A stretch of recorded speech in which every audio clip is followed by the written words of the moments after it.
আসসালামু আলাইকুম রহমতুল্লাহ। আমি মিয়া মোহাম্মদ আলী জুবায়ের আছি তোমাদের সাথে। আমার college sir Salimullah medical college Dhaka.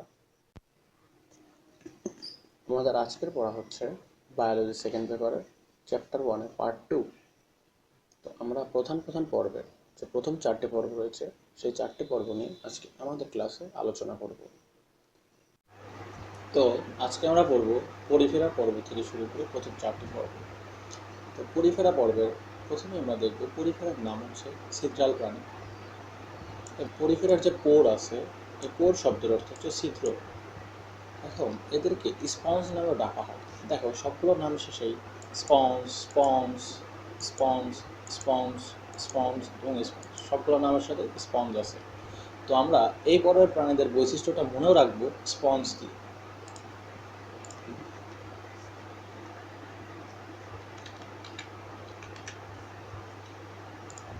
দেখো এখানে প্রথম এস যেটা আছে, এটা দিয়ে আমরা কি মনে রাখতে পারি? এটা দিয়ে আমরা মনে রাখবো, এস দিয়ে মনে রাখবো স্পিকিউল।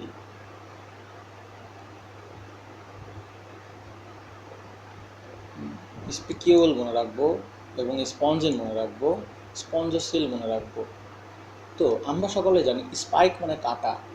এদের এদের যে কাঁটা থাকে, চুনময় অসংখ্য ক্ষুদ্র ক্ষুদ্র কাঁটা থাকে, এদেরকে কি বলা হয়? স্পিকিউল। এই যে এগুলোকে দেখো বলা হয় স্পিকিউল। দেখো কাঁটার মতো চুনময় কাঁটাগুলোকে কি বলা হয়? স্পিকিউল। এবং এদের মধ্যে এক ধরনের জৈব তন্তু যে দেহ কাঠামো গঠন করে সেটাকে কি বলা হয়? স্পঞ্জিন। এটা আমরা কি দিয়ে মনে রাখলাম? এস। এস দিয়ে আমরা আরেকটা জিনিস মনে রাখবো, এটা হচ্ছে special type of cell, special কোষ। সেটা কোনটি? সেটা হচ্ছে কোয়ানোসাইট। কোয়ানোসাইটের মধ্যে দেখো বিশেষ ফ্লাজেলযুক্ত কোষ। তো বিশেষ স্পেশাল, স্পেশাল কোষটার নাম কি? কোয়ানোসাইট। অন্তঃপ্রাচীরে কোয়ানোসাইট নামে বিশেষ ফ্লাজেলযুক্ত কোষ থাকে। এরপর আমরা পাবো পি। পি দিয়ে আমরা মনে রাখবো, দেখো এদের দেহ পাচনের বাইরের দিকের যে অংশ আছে সেটাকে বলা হয় পিনাকোটাম। এটা আমরা কি দিয়ে মনে রাখবো? পি দিয়ে মনে রাখবো। এবং লাস্টে দেখো এদের দুটো লার্ভা পাওয়া যায়, অ্যাম্ফিব্লাস্টুলা এবং হচ্ছে প্যারেনকাইমোলা। তো আমরা পি দিয়ে প্যারেনকাইমোলা মনে রাখবো, আর প্যারেনকাইমোলা মনে থাকলে এমনি আমাদের অ্যাম্ফিব্লাস্টুলাটা মনে থাকবে। এরপরে দেখো ও। তো ও দিয়ে আছে দেখো অস্টিয়া এবং আরও আছে অস্কোলাম। তো দেখো অস্টিয়াগুলো কি? এদের দেহের মধ্যে ছোট ছোট যেই ছিদ্র আছে, এই যে দেখো ছিদ্র, সব কিন্তু ছিদ্রই। দেখো এই যে এটা ছিদ্র, এটা ছিদ্র, এগুলো ছিদ্র। তো এই সকল ছোট ছোট ছিদ্রকে বলা হয় অস্টিয়া। এবং এই অস্টিয়াগুলো মিলিয়ে দেখো একটি নালী গঠন করে। এই যে এখানকার অস্টিয়াটা মিলে এই যে কেন্দ্রে একটি নালী গঠন করেছে, কেন্দ্রীয় নালী গঠন করেছে, এটাকে কি বলা হয়? অস্কুলাম। এটা আমরা কি দিয়ে মনে রাখবো? ও দিয়ে, অস্কুলাম। Osculum, ostia. এরপরে দেখো এন। এন দিয়ে কি মনে রাখতে পারি আমরা? এন দিয়ে মনে রাখবো এদের যে বিশেষ ধরনের নালীতন্ত্র দেখা যায়, এনতে নালীতন্ত্র। এবং এদের হচ্ছে পূর্ণাঙ্গ প্রাণী যারা আছে, দেখো পূর্ণাঙ্গ প্রাণী যেসব আছে সেগুলো সমুদ্রের মধ্যে এই যে নিশ্চল অবস্থায় পাথরের সাথে লেগে আছে, কোনো বস্তুর সাথে স্থায়ীভাবে যুক্ত থাকে। তো এন দিয়ে আমরা মনে রাখবো নিশ্চল। ইংলিশটা মনে রাখতে হবে সেসাইল। এরপরে আছে জি এবং ই। তো জিতে আমরা মনে রাখবো গেমেও সৃষ্টির মাধ্যমে অযৌন প্রজনন করে। এখন দেখো আমরা প্রথম থেকে আসি। এদেরকে কি প্রাণী বলা হয়? ছিদ্রাল প্রাণী বলা হয়। কে আবিষ্কার করেন? Robert grant. কিন্তু সালটা কিন্তু ইম্পর্টেন্ট না, বাদ। এরপরে দেখো এদের দেহে অসংখ্য ছিদ্র থাকায় এদেরকে ছিদ্রাল প্রাণী বলে। সাধারণত এসব প্রাণী স্পঞ্জ নামে পরিচিত। এগুলো কিন্তু এমসিকিউতে আসে, ছিদ্রাল প্রাণী, স্পঞ্জ, এগুলো এমসিকিউতে আসলো। তো এদের পরে এখানে অ্যান্ডোসিম্বায়ন। এখন অ্যান্ডোসিম্বায়ন বলতে কী বোঝায়? আমরা আগেই পড়েছি অ্যান্ডো বলতে কী বোঝায়। অ্যান্ডো বলতে ভেতরে বোঝায়। এগুলো কিছু কিছু প্রাণীর দেহের অভ্যন্তরে প্রবেশ করে। এবং সিম্বায়ন বলতে বোঝায় প্রবেশ করে তারা বসবাস করে, দেহের অভ্যন্তরে প্রবেশ করে বসবাস করে। তো সেই অবস্থাটাকে বলা হয় অ্যান্ডোসিম্বায়ন। তো এখানে দেখো আমরা প্রথমে পড়ে এসেছি প্রথম লেকচারেই, যে দেহ অসংখ্য কোষে নির্মিত কোষগুলো শুধু টিস্যু গঠন করে না, এগুলা কী তন্ত্রের? এগুলো হচ্ছে কোষ মাত্রার, কোষীয় মাত্রার প্রাণী। তো এরপরে আমরা এটা পড়েছি পিনাকোটাম এবং কোয়ানোডাম। আমরা এটা পিনাকোটাম পারলে অবশ্যই কোয়ানোডাম একাই পারবো। এবং আমরা জানি যে যে সকল দ্বিস্তরী প্রাণী আছে, দ্বিস্তরী প্রাণীর দুই স্তরের মাঝখানে কি থাকে? মেসোগ্লিয়া থাকে, কিন্তু এদের কিন্তু মেসোগ্লিয়া না, এদের পিনাকোটাম এবং কোয়ানোটামের মাঝখানে থাকে মেসোহিল। আমরা সেখানেই মনে রাখবো যেরকম মেসোগ্লিয়া ছিল তেমন মেসোহিল, এটা মনে রাখতে হবে। তো এরপরে অস্ট্রিয়া পড়েছি, নালীতন্ত্র পড়েছি। এই নালীতন্ত্রের সাহায্যে তারা কি করে? নালীতন্ত্রের সাহায্যে তারা পানি স্রোতের মাধ্যমে খাদ্য, অক্সিজেন এবং শুক্রাণু দেহবন্ধনে প্রবেশ করে। তাহলে যদি প্রশ্ন আসে যে পরিফেরা পর্বের প্রাণীরা খাদ্য গ্রহণ করে কিসের মাধ্যমে? অস্ট্রিয়ার মাধ্যমে। তাদের যে দেহে অস্ট্রিয়া আছে সেই অস্ট্রিয়ার নালিকার মাধ্য দিয়ে তারা খাদ্য গ্রহণ করে, অক্সিজেন গ্রহণ করে এবং শুক্রাণু দেহের অভ্যন্তরে প্রবেশ করে। তো এদের স্পিকিউল নামক অসংখ্য চূর্ণের ক্ষুদ্র পাতা আছে। এদের দেহের জৈবতন্তু যে গঠন করে সেটাকে বলে স্পঞ্জিন। অন্ধ্রপ্রাচীরে কোয়ানোসাইট নামে বিশেষ প্লাজেলাযুক্ত কোষ থাকে, স্পঞ্জোসিল নামে বিশেষ গহ্বর অস্কুলাম থাকে। এগুলো আমরা সকল কিছু পড়ে ফেলেছি। নিশ্চল মুকুল গ্যামেট সৃষ্টি করে এবং এটা পড়েছি।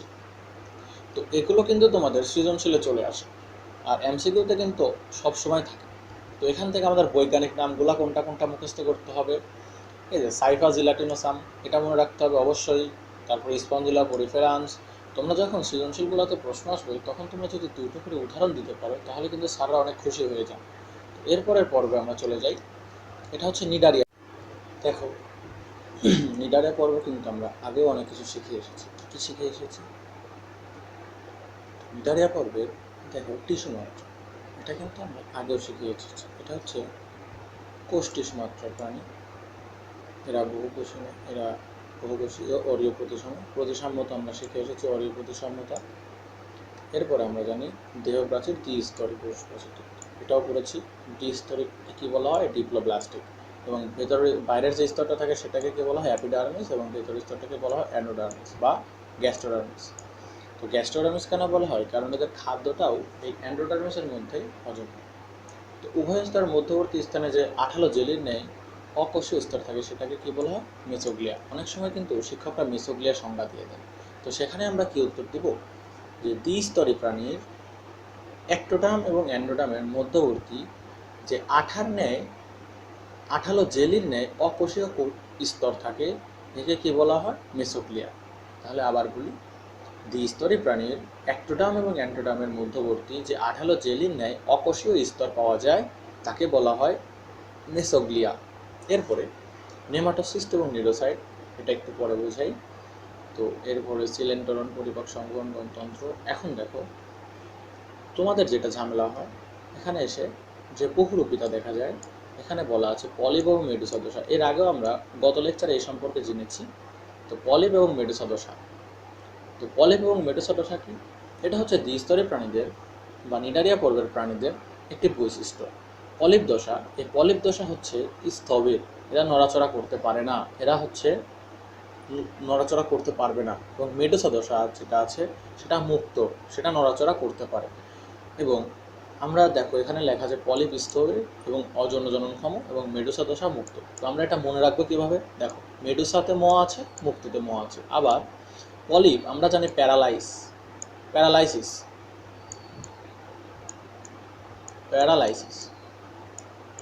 তো প্যারালাইসিস হলে কিন্তু চলাচলের সমস্যা হয় বা চলতে পারে না, অবশ হয়ে যায়। সেই যেই পর্ষটা প্যারালাইসিস হয়, যারা প্যারালাইসিসের পেশেন্ট তারা কিন্তু নড়াচড়া করতে পারে না। তো আমরা পথে পলিপ, পথে প্যারালাইসিস মনে রাখবো। এবং দেখো, যারা পলিপ তারা অযৌন জনন। দেখো, অযৌন জনন, এরা নড়াচড়া করতে পারে না, এই জন্য অযৌন জনন। আর মেডুসা মুক্ত, এই জন্য এরা যৌন জননে সক্ষম। এবং এদের জীবনচক্রে সিলিয়াযুক্ত প্লানুলা লার্ভাগুলো অনেক সময় এমসিকিউতে চলে আসে, এটা অবশ্যই মনে রাখতে হবে। তাহলে নিডারিয়া পর্বের লার্ভার নাম কি? প্লানুলা লার্ভা। এবং এদের 20 প্রজাতির নিডারিয়ান স্বাদু পানির এবং বাকি সবাই সামুদ্রিক। এটা কিন্তু আসে যে কত প্রজাতির নিডারিয়ান স্বাদু পানি রয়েছে, তারা 20 প্রজাতির। এবং এরা একক বা উপনিবেশ প্রাচীর হিসেবে অনেকে প্রবাল গঠন করে। এই প্রবাল গঠন করার জন্যই এই নিডারিয়া পর্বের প্রাণীদেরকে কি বলা হয়?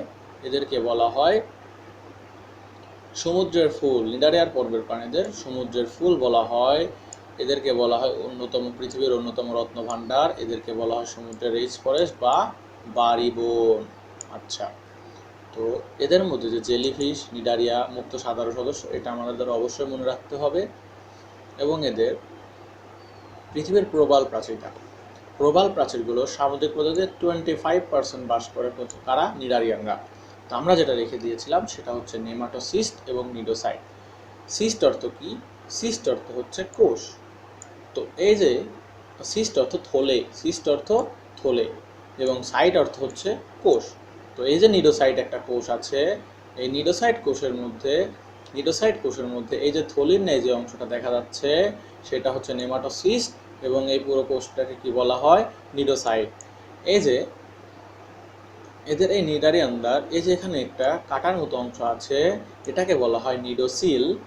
এটা দিয়ে এরা আত্মরক্ষা, খাদ্য গ্রহণ এবং দেহ পরিষ্কার পরিচ্ছন্ন রাখার কাজে ব্যবহার করে থাকে। তো আমরা মনে রাখবো নেমাটোসিস্ট কাদের মধ্যে পাওয়া যায়? Cnidaria, nidocyte.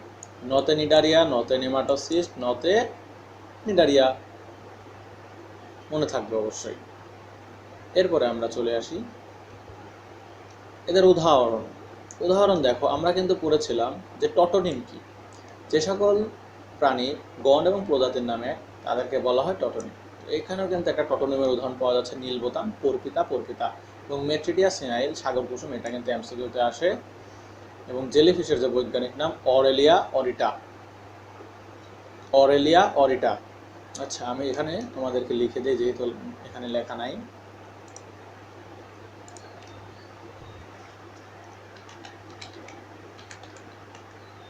অরেলিয়া, এটা কিন্তু বৈজ্ঞানিক নামের মতন করে আমাদেরকে অবশ্যই লিখতে হবে, কারণ আমাদের এখানে বড় হাতের অক্ষরে লিখলেও তোমরা যখন লিখবা তখন বৈজ্ঞানিক নাম হিসাবে লিখে নিবা। অরেলিয়া অরিটা, এটা কিসের বৈজ্ঞানিক নাম? এটা হচ্ছে জেলিফিশের বৈজ্ঞানিক নাম। এরপর আমরা চলে যাই পরবর্তী পর্ব, প্লাটিহেলমিনথেস পর্ব। দেখো, প্লাটিহেলমিনথেসের যে প্লেট আছে, এই প্লেট হচ্ছে চাপা বা চ্যাপ্টা। তো আমরা যে খাবার খাই সে প্লেটগুলো তো চ্যাপ্টাই হয়, তাই না? তো এই কারণেই এদের নাম হয়ে গেছে চ্যাপ্টা কৃমি, চ্যাপ্টা।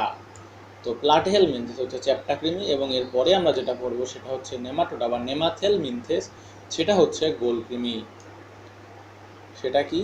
সেটা হচ্ছে গোলকৃমি। দেখো, নামের শেষে এই হেলমিনথেস মানে হচ্ছে কৃমি।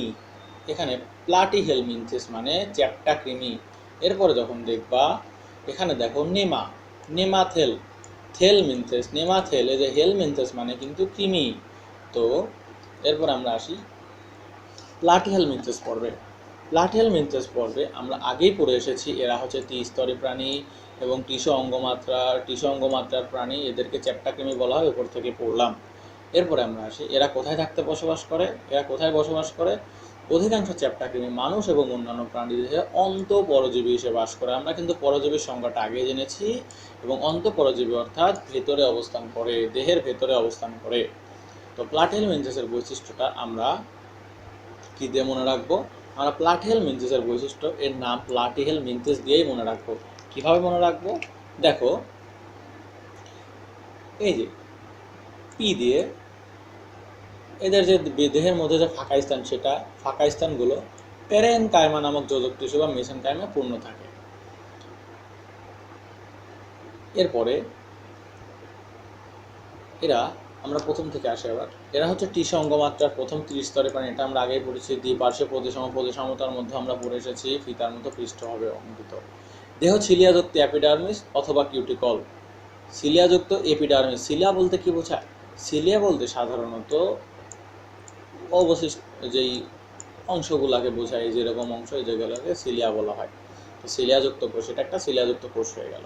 তো সিলিয়াযুক্ত এপিডার্মিস অথবা কিউটিকলে আবৃত থাকে। কিউটিকলটা কেমন? তোমরা যখন দেখবা, তোমরা অনেকে হয়তো কৃমি দেখে থাকবা, তো এদের দেহ বা তোমরা যদি কখনো, আচ্ছা নিচে আসে, তোমরা কেঁচো দেখে থাকবা, কেঁচোর উপরের যে অংশগুলো থাকে যেমন দেখা যায় সেটাকে আসলে কিউটিকলের আবরণ বলা হয়। তো এরা ত্রিস্তরী প্রাণী হলেও এরা অ্যাসিলোমেট বা সিলোমবিহীন, এটা কিন্তু আমরা আগে পড়ে এসেছি। একমাত্র পরিপাক নালী ছাড়া অন্তঃস্থ আর কোনো গহ্বর নেই। এই দেখো, এদের দেহের যে পরিপাক নালী ব্যতীত অন্য কোনো আর গহ্বর পাওয়া যায় না। এরপরে এদের বিভিন্ন অঙ্গ প্যারেনকাইমা, মেসেনকাইম এবং হুক, চোষক বা হুক অথবা উভয় উপস্থিত থাকে। চোষক বা হুক, আমরা এই যে এইচ দিয়ে মনে রাখবো হুক, এবং এদের দেহ গঠন প্রোগ্লোটিড থাকে। প্রোগ্লোটিড পি দিয়ে মনে রাখতে পারবো। এরপরে পৌষ্টিকতন্ত্র পায়ুছিদ্রবিহীন এবং শাখান্বিত। পৌষ্টিকতন্ত্র পায়ুছিদ্রবিহীন, অর্থাৎ এরা হাগু করে না, এরা মুখ দিয়ে খায়, মুখ দিয়ে হাগু করে, ঠিক আছে? এরপরে রক্ত সংবহন ও শ্বসন অনুপস্থিত। রক্ত সংবহন ও শ্বসনতন্ত্র এদের অনুপস্থিত এটা মনে রাখতে হবে, এবং শাখা প্রশাখাযুক্ত রেচননালী ও শিখাকোষ নিয়ে গঠিত। এইটা হচ্ছে 10 স্টার টপিক। কারণ তোমরা যদি কিছু না পড়ো প্লাটিহেলমিনথেস থেকে, তোমাদের মনে রাখতে হবেই যে এদের রেচনাঙ্গের নাম কি? শিখাকোষ। এদের রেচনাঙ্গ কি? শিখাকোষ। প্লাটিহেলমিনথেসের পর্বের প্রাণীদের রেচনাঙ্গের নাম শিখাকোষ। এটা কিন্তু অনেকবার ভর্তি পরীক্ষাতে এসেছে, বোর্ড পরীক্ষাতে এসেছে, এটা তোমরা গাইড খুলে খুঁজে পাবা।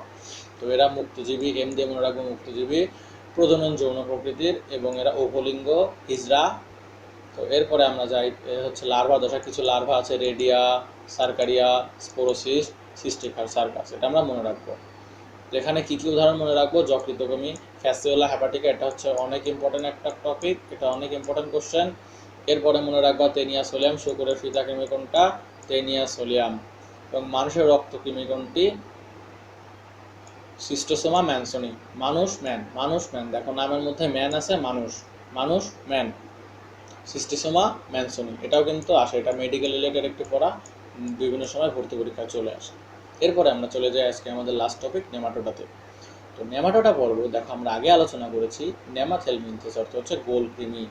নেমাটোডা পর্বের প্রাণীগুলোকে সুতাকৃমি। দেখো সুতা যখন থাকে, ধরো এটা একটা সুতাটাকে তুমি যদি এইভাবে কাটো এবং এভাবে কাটো, কেটে যদি বাঁকা করে দেখো তাহলে কিন্তু এরকম দেখা যাবে। তো এটাও কিন্তু একটা গোলই হয়ে গেল।